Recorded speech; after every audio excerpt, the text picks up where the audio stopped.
wanted you to talk about it a little bit because one, I think it's the future. Mm-hmm. And one, I think it's a lot of young people are very, very excited about and interested in doing is entrepreneurship. Thanks.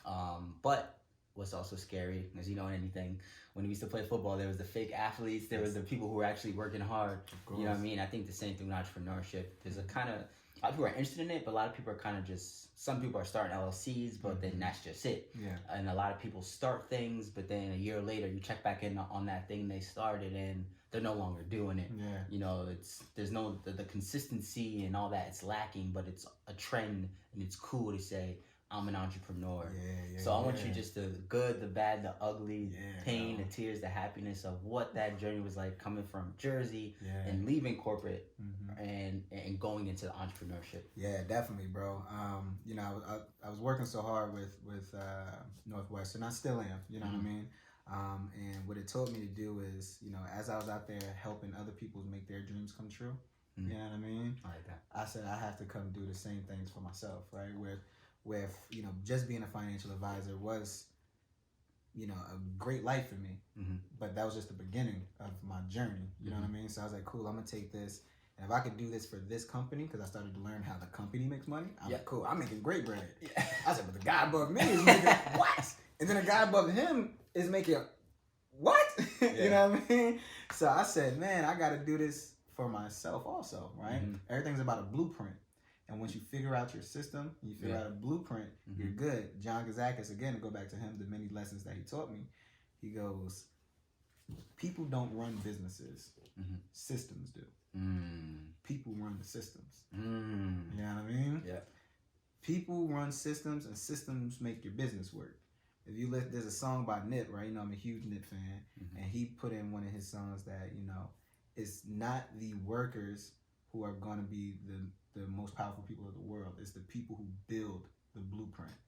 The people who make the blueprints and make the systems are the most powerful people in the world because they're given a blueprint for everyone else to follow. Yeah. And if everyone else is following your blueprint, that means you're making money off of all these people. And I think a great example for the people who might not understand that is if you look at a franchise. If you go to McDonald's, the fries taste the same, the burger's the same. If you go to Starbucks, the coffee's the same. If you go to Burger King, nasty burger's the same. If you go to Wendy's, everything's the same. You feel me? And that's a blueprint. And it's something that someone taught me as well. Is it's a lot better to make 4% off of 100 McDonald's than 100% off of one. Off of one. You know what I mean? And that blew my mind, you know what I mean? Because that's all a system. It's not so much, I'm so smart, I work so hard, I'm such a genius. It's operating in systems, and even for your life, like you were saying before, how you plan out your day. Having systems for your life is also very important as well. It's amazing, bro. The systems run everything. If we don't have them in place, we're gonna fail 100% of the time. You know what I mean? 100% of the time we're gonna fail if we don't have our systems in place. So I learned the systems. Northwestern have a beautiful system. They're one of the most powerful companies in the world. Right? Don't they, world. Don't the bowl games for NCAA? Which ones they do? They do all the Rose Bowls. They have so much money into the NFL. Have all money into the NCAA. This is a company that's been around since 1856. Oh my God. Over 170 something years. You know what I mean? They got old money. They got $300 billion. Over $300 billion sitting in a reserve. What? In a reserve. Not even, this is their emergency fund. Got $300 billion. You know what I mean? Not even their investments. Their emergency fund got over $300 billion. You know what I mean? Jeez. So I learned from them. I've been learning from these people. You know what I mean? That's what I've been learning from. I've been learning their blueprint, how they make their money.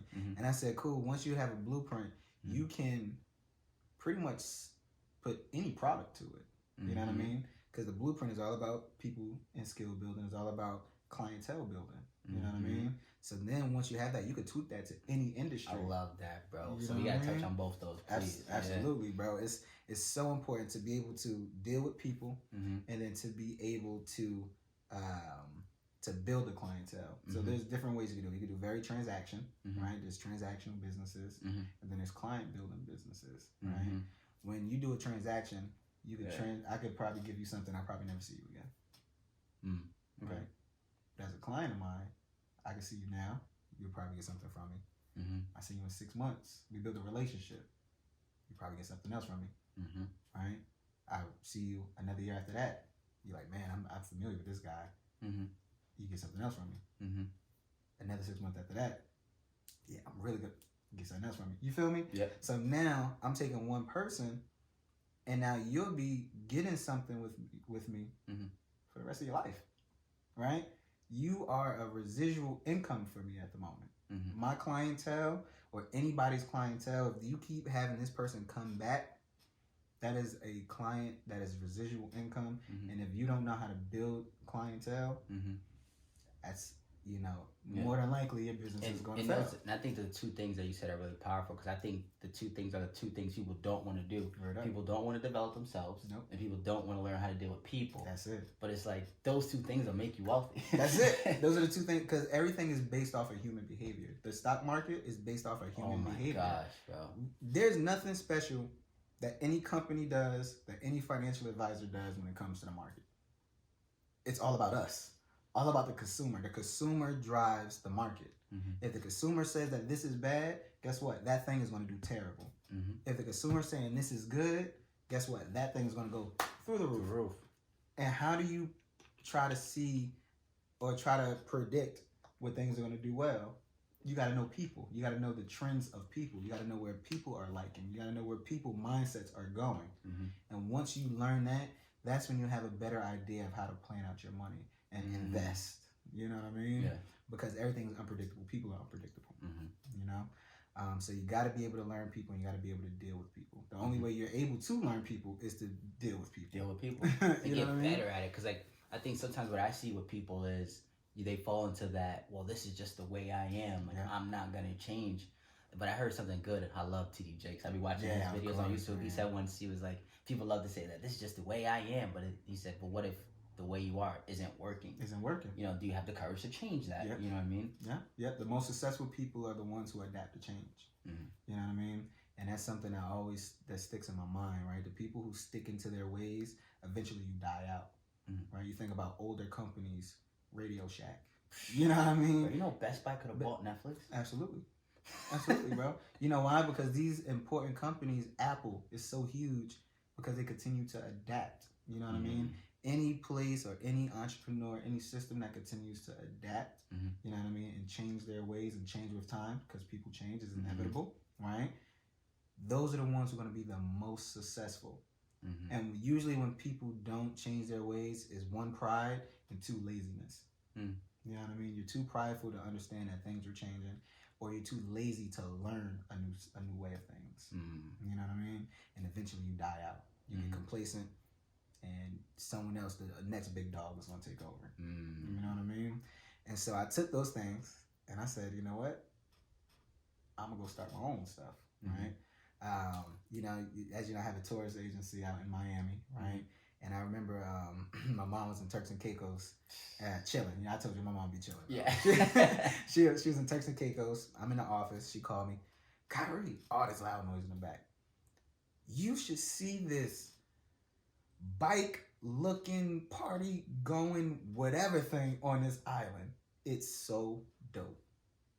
Right? She said they got drinks on it. They got a DJ on it. People are going, wow, oh man, they're having such a dope time. It's beautiful on this beautiful island. I want to do it. Guess how much it is? $90 a seat. I said, damn, how many seats are there? Like 15. I said, ooh, man, that's dope, right?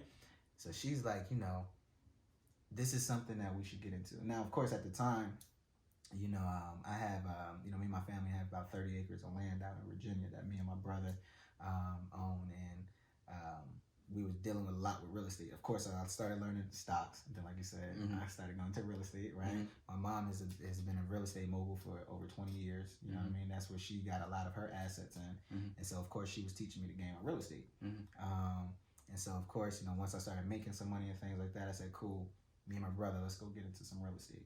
Let's get some acres in Virginia. Let's talk about buying homes. We invested into the Tulsa Real Estate Fund with my boy Jay Morrison, you know what I mean? Yeah. All learning about real estate. And then, so I'm busy with financial advising, real estate things, what I'm going to do in Virginia, all that good stuff. And then she called me with this, you know what I mean? Which is a very different type of revenue system. Finances and real estate are assets. This was my first entrepreneurial type of thing that I was doing for myself. myself. Learning how to go to another place and learn tourism, service. You know what I mean? Again, you got clientele building. Right? It's all about the service you're giving. Yeah. So I said, Mom, look, come home with all the information. My mom's retired, by the way. Yeah. Again, living life. She's been retired for over 10 years now. She's 47, she's 48 years old now. You know what I mean? She's been retired for 10 years.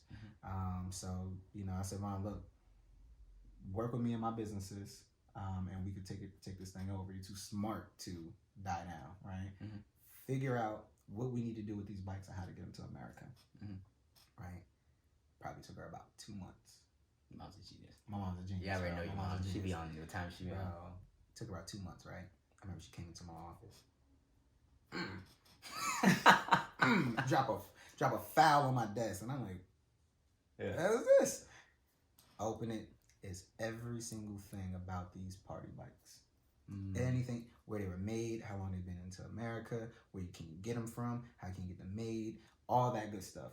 All in how much they are, how much to start the business up. Now the beauty about it is that these party bikes are a brand new industry. They've only been in America for 10 years, which if you know about business, 10 years may sound long, but really in business terms, 10 years is you're a baby. Especially for the industry. For industry, a short time. You're a pup. You know what I mean? Like, you talk about industries that's been around for hundreds of years. Yeah. So this compared to every other industry are babies. This is a brand spanking new thing. Yeah. Which is cool to me, right? Now that discouraged a lot of people. Yeah.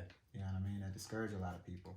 But to me, that's really cool because when you think of things as an investor, the people who make the most money are the ones who get into it early.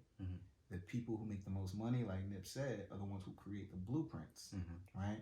So I said, cool, if this is a system that's going to work, because it's a great time, right? 15 passengers, you know, whatever, you know, you could drink on a bike in some places you can't. In Miami, I can't drink on a bike, you know what I mean? So I had to change and adapt that, okay, how else am I going to make this work? So I partner with people, you know what I mean? People who do serve drinks, you know what I mean? That's adaptation.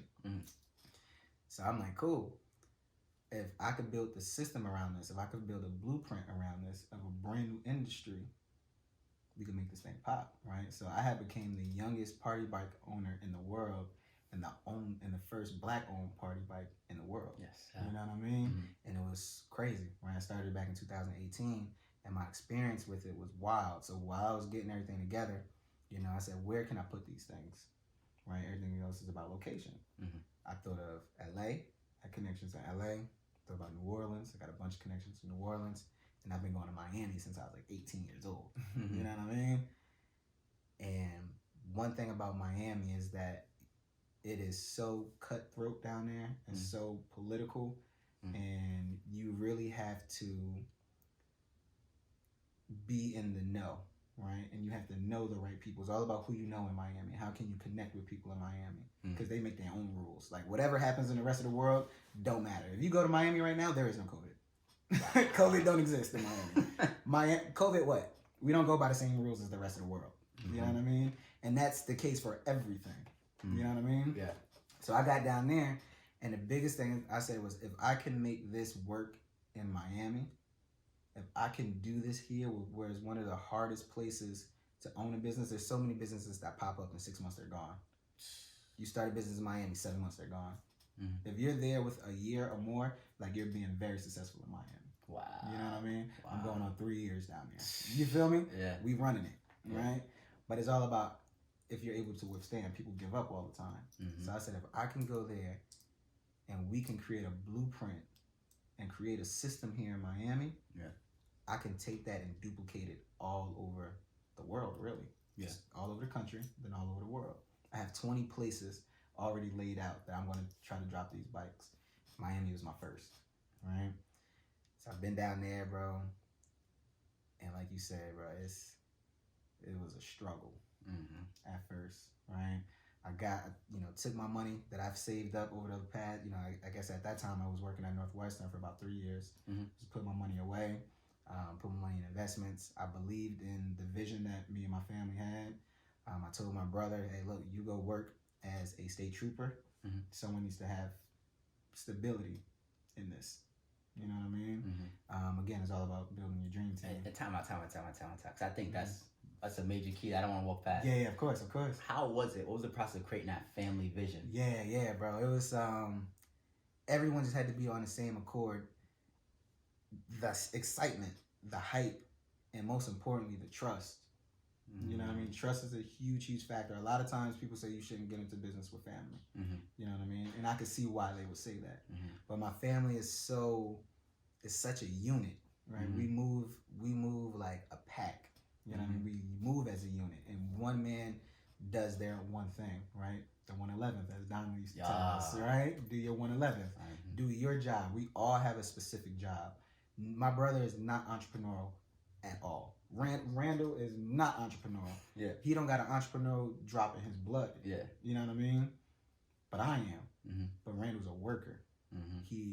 He is gonna go hard. He's so disciplined. He's disciplined as hell. Yeah. He is so disciplined. Mm-hmm. Whatever Randall said he's gonna do, he's going to do it to the T. Yeah. And that's important. Mm-hmm. Right? There's entrepreneurs out here, and then there's worker bees. Mm-hmm. Right? Worker bees are just as important as the thinkers and the entrepreneurs. Mm-hmm. You know what I mean? Because just like, the system goes. System runs businesses, but people runs the systems. Mm-hmm. So everyone is equally important. Mm-hmm. So I said, okay, cool. You don't have a knack for this, but you're so disciplined. Mm-hmm. You can smart as hell, athletic as hell. Yeah. You know what I mean? He was an All-American at the University of Connecticut. You know what I mean? Track runner. Mm-hmm. So of course, getting into these academies, to do these police things and stuff like that, he killed with a breeze. Right? Yeah. And then I remember he was training for his for the test. I'm like, when you got training right, he do it. He wake up in the morning and do this. Man, he went out there and killed it. You know what I mean? He's a beast, right? And then of course he's a smart kid, so of course he killed it on the exams also, right? And then being black, they needed some more of those to come in there. They needed more of us to be in there. They actually asked me, I'm like, no, I'm good. I'm not for that. I'm not for that. But my boy is. Yeah. He gonna run it, right? And so it was important for him to not only get a job to be stable, but a reputable job, a reputable career, like being a state trooper in New Jersey. Mm-hmm. You know what I mean? New Jersey state troopers are one of the highest ranking, civil service jobs in the whole entire country. Wow. You know what I mean? If stuff is going down in Florida, when these hurricanes go down, they call up here to the New Jersey State Troopers to go down there. Oh, really? And when Katrina hit years ago, they called New Jersey State Troopers to come I didn't know that. Bro, like, they train crazy. Yeah. You know what I mean? So, he needed to be the one to be stable for us, right? So, I went out, I took all my money, I got some investors to get into play. Altogether, I think I went down to Miami with about $250,000, right? To go down to Miami and start that business up. Mm-hmm. And bro, when I tell you that I had to redo my system over and over and over and over and over again. Mm-hmm. You know what I mean? There's so many times where I've failed with doing this in the last 3 years, but I had to revamp and redo some things, right? So which kept me going, right? So there was plenty of times where I was like, yo, this may not be worth it. You know what I mean? Wow. There's times where I was like, man, this is just crazy. There's so many hoops that, man, people were against us. People didn't want us to start. So prejudiced down in Miami. You know what I mean? So between that and people not wanting us to be there and, a brand new industry and me not knowing anyone, right? We had to go to join all these different type of chambers, hear all these different type of meetings. We had to smile in so many faces and meet so many people and beg and plea and tell, like, this is a brand new industry. This is what this is all about. Mm-hmm. Give us a chance. Mm-hmm. Kicking as many doors as possible. Mm-hmm. You know what I mean? And it was hard, bro. A lot of long nights, a lot of long days, a lot of long nights. I mean, times where we was waking up early in the morning and being up to about 3 in the morning and getting up and doing it again and doing it again and doing it again, bro. You know what I mean? Times where there wasn't money coming in. You know what I mean? Of course, there was times we were making a lot of money, but then you got to know how to take that along with the times when there's no money coming in. You want to fold, you want to keep it going. You know what I mean? And bro, I always tell people you're not a real entrepreneur if you don't think about quitting at least like once a day. You know what I mean? You're not going hard enough. Mm-hmm. You're not going hard enough. Your vision isn't going, and you're going to have those times, but you got to believe in your vision. And believe that, and know what you're doing, and believe that this is going to pan out. The people who become successful isn't because they've done any magic tricks. It's all about the people who stay true to what they're doing. You know what I mean? You keep doing it, and you keep doing it, and when they knock you down, you get back up and you do it again. Okay, if somebody tell you no, okay, well, what do I need for you to tell me yes? Right? You know what I mean? People were like, oh wow, they said no to this. Okay, great. Well, what needs to happen for you to say yes to me? Yeah. I'll change what needs to be changed for you to say yes. Right? This is my system. Well, this system isn't good enough. Well, tell me what system is. That's going to make it work. Wow. And I'll make it work. You know what I mean? A lot of times, we're not the only bike to go into Miami. We weren't the first bike to go and try to get into Miami. It's just that when they said no to those bikes, they said, all right, cool, pack up the bags, we're out. Different city. We're on to the next. Where we were like, okay, well, what do we need to do? What do we have to, who should we meet? What businesses should we get? What type of ordinances should we get? What type of permits do we need to get?